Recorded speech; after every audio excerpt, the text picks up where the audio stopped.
So I got a call recently. Somebody got a complaint for a land contract forfeiture in the mail. They didn't know what it was.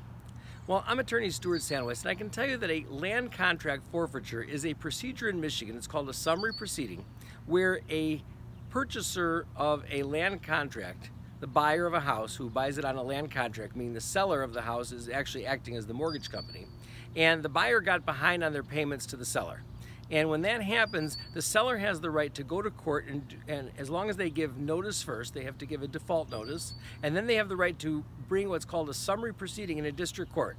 I'm standing here in front of the 16th District Court in Livonia, and if it happens in Livonia, this is where that proceeding would come to. Other district courts around do similar things. So in a land contract forfeiture case, the seller of the property sues to say, hey, the buyer is in default, they haven't paid enough, and they have the right, the buyer then has the right, assuming they lose, they have the right to redeem or pay that amount, catch up within 90 days after the judgment for land contract forfeiture.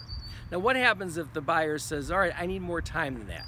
Well, what they have the right to do is before the land contract forfeiture goes to court over here, they have the right to file a Chapter 13 bankruptcy. And what a Chapter 13 bankruptcy does is allow them to repay the amount in arrears. Let's say it's $3,000, $5,000, $10,000, whatever it is. They have the ability to pay that amount in arrears over a 3 to 5 year period, as long as they continue to make their regular payments. So let's say somebody lost a job and now they got a new job, they want to get back on their feet and they want to catch up. This is a procedure that will allow them to do that. During this time, there's an automatic stay, meaning that the seller cannot possibly kick them out of the property, they can't evict them, they can't even continue the land contract forfeiture case as long as the person is in Chapter 13. So that one of the biggest uses of a Chapter 13 case is to stop things like a land contract forfeiture.